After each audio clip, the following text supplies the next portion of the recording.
What is up, you guys? My name is Elizabeth Yuen, and welcome to my cozy corner of the internet. As always, my focus is on writing worlds, dreaming big, and making every day magical. Today, we are going to be dusting off Draft 3 and getting it beta reader ready. So if that's something that you're interested in, then just keep watching. So, as you guys know, I have been working on my Romantasy project, Project Ember, for years now.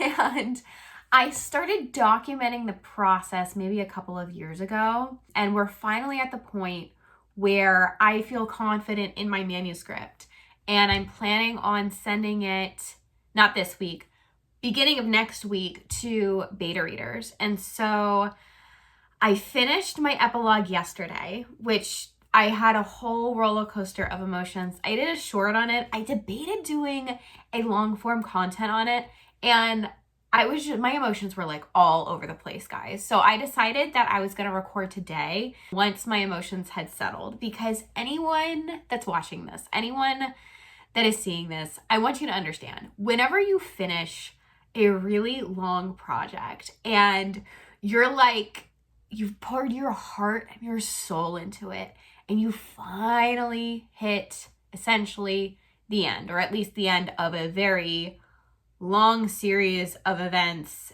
that have led you up to this point where you are now taking your project and you're getting ready to put it in the hands of somebody else.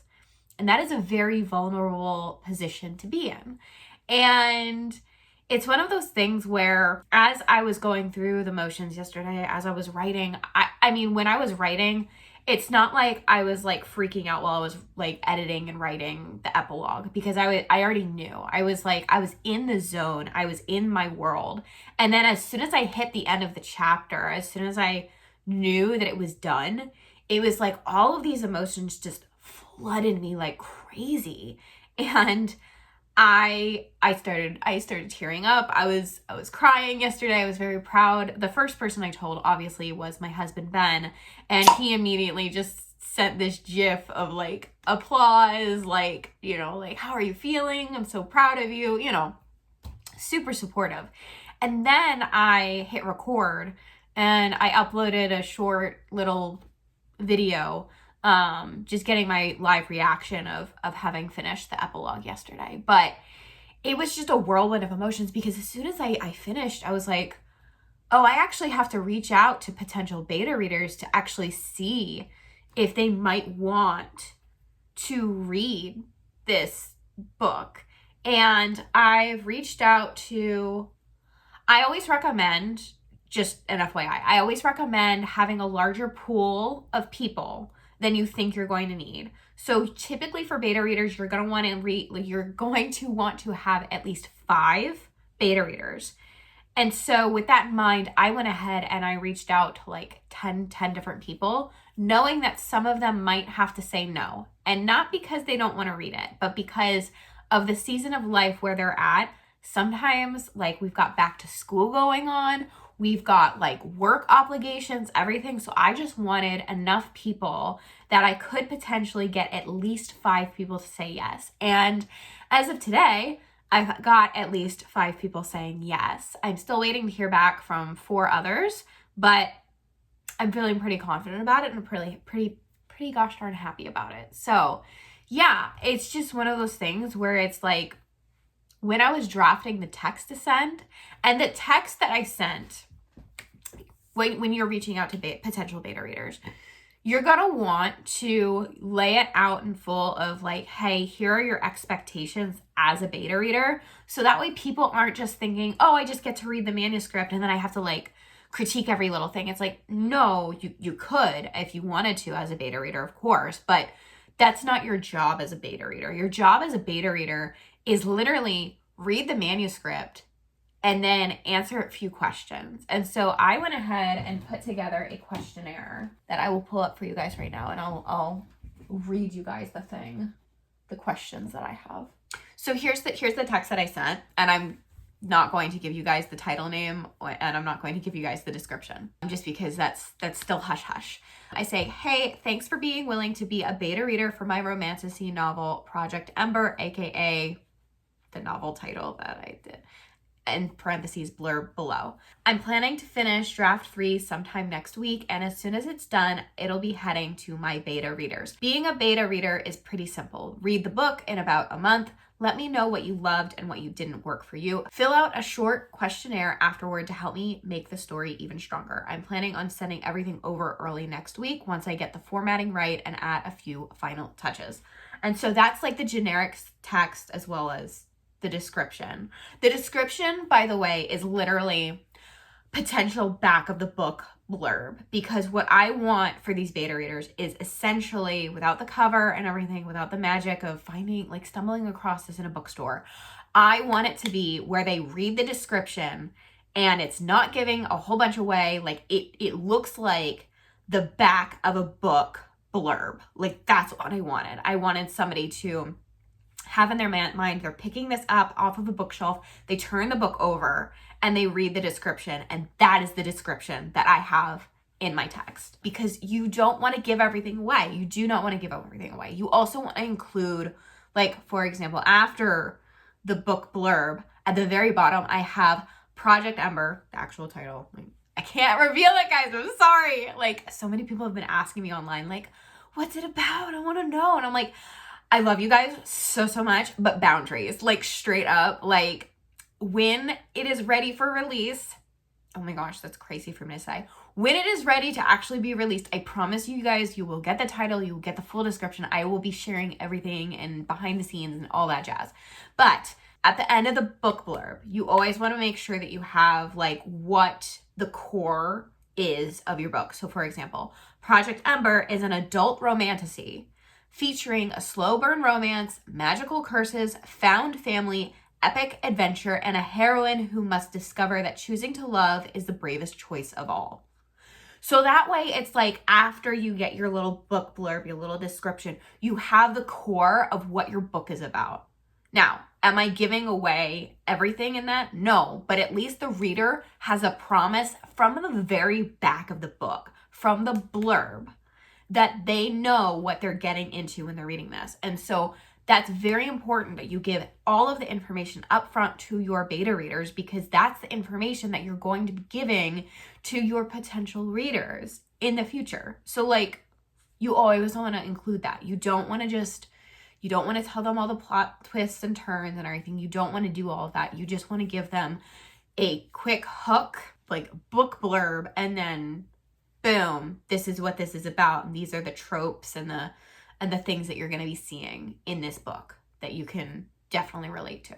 And so like, because of that, I got a whole bunch of responses back. All like five of my beta readers are like, oh my gosh, yes, like sign me up. I cannot wait to tear into this. Like, oh man, this is right up my alley. Like, that's the kind of response that you want from your beta readers. Now, did I send this out to people who do not read Romantasy? No. I have tons of friends that read like mystery, they read like nonfiction, they read historical fiction. Like, there's a whole bunch of my friends that I could have tapped into to be potential beta readers who love me and would support me no matter what. But that's not what I'm looking for in terms of beta readers. I need people who read my genre to actually look at this and be like, yeah, this can definitely, I can see this on a shelf in a bookstore and I would definitely recommend this to my friends. Or they read the genre and they tell you straight up, this wasn't working, and this is where this needs to go, because they're so familiar with the genre and they're not writers themselves, they're readers. So very important, very key distinctions for beta readers, in my humble opinion. Now, when it comes down to like beta readers versus alpha readers, I know I'm getting into the weeds right now. It's fine. Alpha readers are like your writer's critique group, okay? These are people who specialize in writing, okay? They're the people that are getting your first drafts. Like, they're the people that are seeing you in the trenches. Like, they are with you. But your beta readers need a polished version. Like, they don't need the absolute perfect version. This is not the final version, of course, because I'm going to take all of their feedback and then I'm going to make sure that I incorporate it if it applies. So that being said, I already put together a questionnaire. via Google Forms, which I love. Okay, there we are. So I have beta reader feedback, and then I have like, it's gonna be like a 10-minute, ideally a 10-minute survey that they can all fill out. On a scale of 1 to 5, how much did you enjoy Project Ember overall? At what point did you feel fully hooked? If you never did, when did you start losing interest? These are very important questions that I'm asking. Were there any chapters or scenes where you felt bored, impatient, or tempted to skim? Which ones?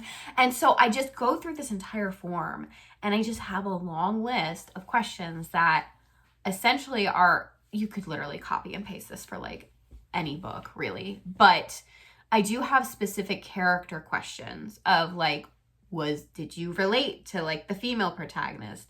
Were you rooting for the main couple? Like, was their love story earned, and was it believable?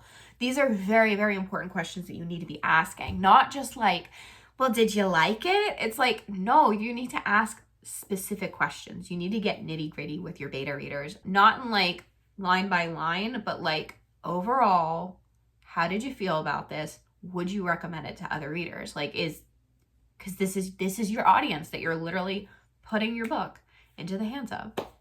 So that being said, before I can even send an email with all of the stuff, with like my survey, different links also to like download Project Ember, and making sure that it's all good.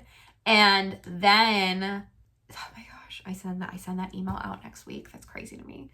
But there's all kinds of stuff that I have to get done before I can send it, because your gut instinct, as soon as you like type the end on like draft 3 or whatever draft you feel is good enough for beta readers, you need to hit the brakes. Like, you straight up need to hit the brakes, because you need to read through your manuscript in full and just dust it off and make sure that it is reader ready. It is beta reader ready. You can't just send them the full manuscript as soon as you're done editing. You need to go through, read it in full before you send it. And then on top of that, while you're reading through, you need to make sure your formatting is solid. So that means that going through, for me, draft 3, I'm literally going through and I'm making sure all of my M dashes are correct, because there's spacing issues with them. In some M dashes, I have a space after, and then in other M dashes, I have a space before. No, I need it consistent. I need them tight, as well as the line spacing, because you want it to be as user-friendly and reader-friendly as possible, as well as the type of font that you're using. Like, don't just use Times New Roman. I mean, you could, but like, is that most pleasing to the eye? No. So I'm using 2 different fonts, one in Scrivener / Microsoft Word, one in Google Docs. And the font that I'm using in Scrivener, I believe, is Palatino. Am I saying that correctly? Yeah, Palatino. And it's like size 12. And then in my Google Docs that are exact, like they're the same, like I literally am just copying and pasting what I have in Scrivener into my Google Docs to make sure that it's just all cohesive. But in Google Docs, the font there is Laura. And I'm making sure that it looks good, because ideally what's going to happen is people are going to be reading this on their phone.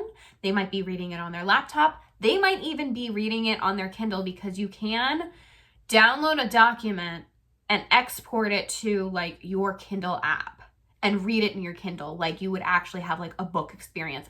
And I want it to be that no matter what format they choose to read my book in, it's going to be a stellar experience for them.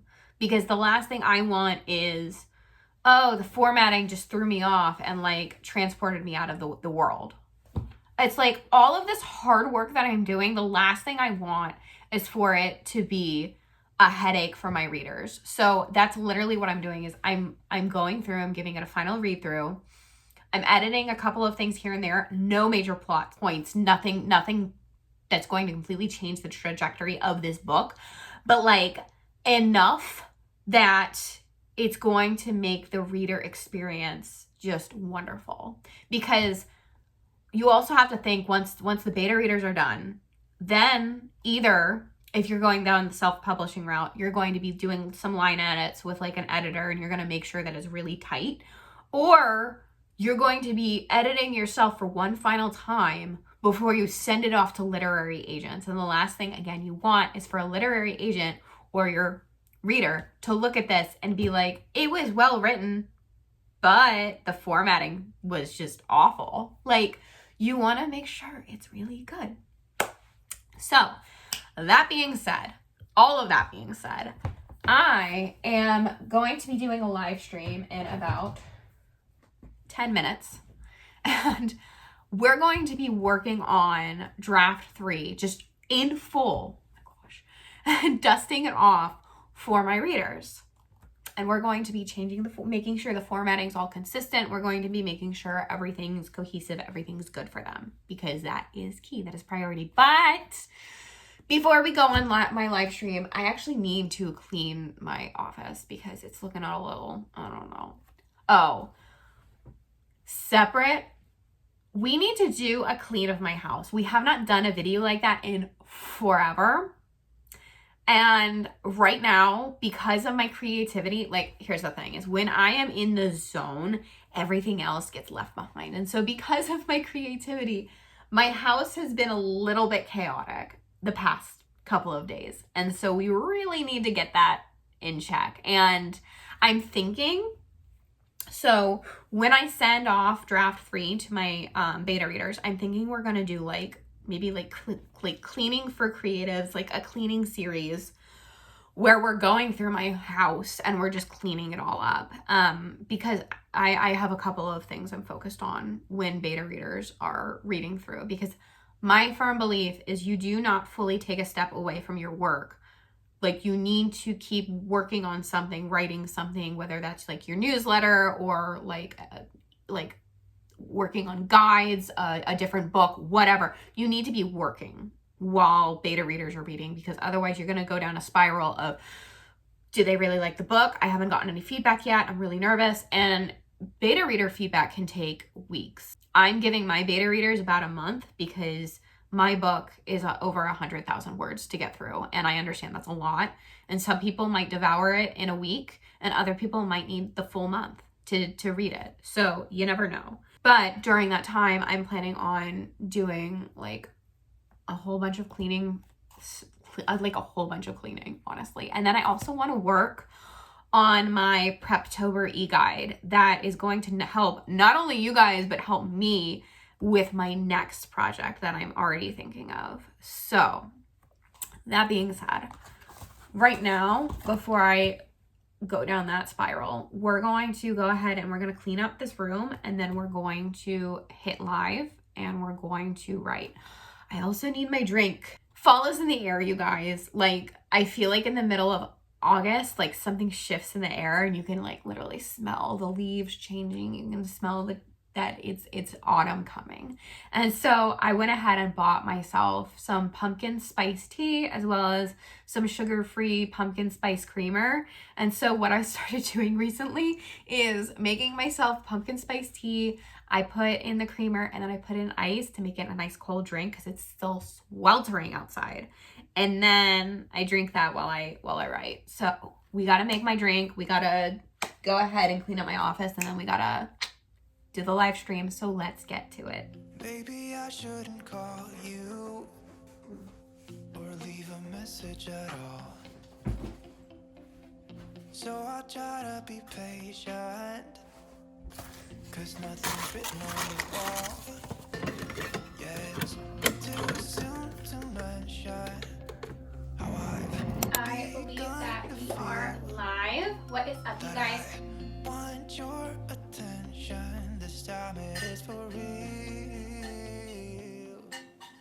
I just finished my live stream, and during that live stream, I managed to make it all the way up to chapter 19. And I've literally just been going through and formatting everything, like making sure that the chapters like have page breaks, so that way it's not just like jumbled together, and then my em dashes for sure, and then like some grammatical things here and there. Like, I used the wrong bear. I used BEAR in one sentence. And I'm like, no, that has to be B-A-R-E. So like things like that, to just make sure it's not going to be perfect. There will still be typos, I'm sure. But I just want to make sure that the reading experience that my beta readers are getting is wonderful. Also, really exciting news. I got another confirmation from my another beta reader. So I now have 6 beta readers confirmed, and I only really wanted 5. So that's perfect. I have a little bit more wiggle room. That's very exciting. Anyway, so what's funny is during the live is one of my subscribers, shout out to Chloe, was asking, she's like, so like, how does it feel finishing Project Ember? And it's like, I have a whirlwind of emotions, you guys. Like, it is very exciting. It is very nerve-wracking. And it's one of those things where it's like, there's a lot happening right now. And it's really crazy as I'm editing this. It's like, I'm now going from hardcore writing stage of like, okay, world building. I'm now looking at it as, okay, is a reader going to feel good about this book going into it? Like, am I including enough context for them? Am I giving them enough to make sure that they fully understand the world that I've created? And it's a little crazy to me right now. But I've made it to chapter 19, which I'm really, really excited about it. Oh, and then another question that Chloe asked. Thank you again. Like, shout out to Chloe for participating in the chat. We have a couple of other people that participate in the chat, but if you guys didn't know, I do a live stream pretty much every Wednesday unless I'm sick or on vacation. And it's where we just literally for 90 minutes, we just do a live stream right with me. And there's 25 minutes of writing and then 5-minute breaks in between.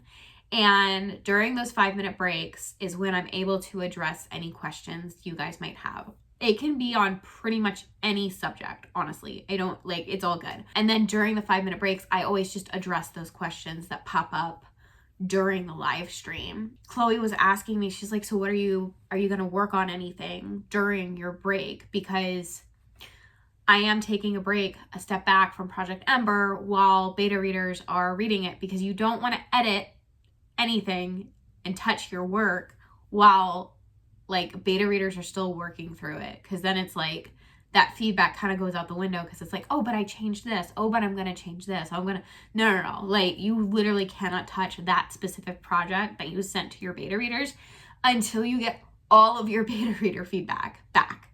So I'm probably not going to be touching Project Ember or even looking at it or even thinking about it for an entire month, which is crazy. But as I mentioned earlier in this vlog, I am planning on working on 2 major things during that time, which is, the first one is I have another book idea that I'm thinking of, and is lodged in my heart, 99% sure that I'm going to do something with it. I just don't know what yet. And what's going to help me figure that out actually is the other thing that I'm working on, which is the Preptober e-guide, which again is going to be completely free. So I'm going to be working on the Preptober e-guide. Like, it's going to be a document. I don't want it to be super, super long. I don't want it to be super, super complicated for you guys. Like, it's literally for the me 10 years ago that first really started writing books, and what I would have loved to see, honestly, what I would have loved, because I feel like e-guides for writing and plotting and getting ready for Novel November / NaNoWriMo, it's just too much. Like, I feel like it's just packed, and I didn't want an e-guide to be like that for you guys. Like, whatever e-guide I'm putting out, I want it to make sure that it's like clear, it's concise, like we're hitting the ground running, we are working on our projects, we are feeling confident by the end of getting through that e-guide together. And so during October, I'm going to pre-record these obviously, but I'm planning on doing a daily series on this YouTube channel going through the e-guide with you guys. So like, you won't feel abandoned. It's not gonna be like, oh, I got this e-guide and I don't know how to use it because there's no instructional manual. No, like, I want it to be as crystal clear as I can make it and show you guys like how I'm going through it as well, especially with this new project that I'm working on, honestly, because I'm going to need every bit of pulling from that e-guide that I'm currently working on and making sure that it's like solid, it's good for you guys, and then going confident into Novel November, where we're going to write 50,000 words in a single month. Yeah, so those are the things that I'm working on once Project Ember is sent off to beta readers, is those 3 things. First of all, the Preptober e-guide, then the series that goes with the Preptober e-guide, the video series, and then also going through and using my e-guide to help me prep for my next project, which I have no idea what to title it yet. And I've been calling it Project X right now because I don't have a name for it. I literally don't have a name for it. It's just literally like a feeling, a thought. I've got pages of potential backstory. Like, there's a lot happening, but it's all kind of jumbled and I really want to make some sense of it. So anyway, that being said, I'm going to go ahead and sign off here and just continue working on Project Ember draft 3 and see how much I can get before end of day today. But thank you guys so very much for watching. If you like this video, please give it a thumbs up, subscribe to my channel, and don't forget to hit the notification bell. I hope that you guys have a wonderful, magical day.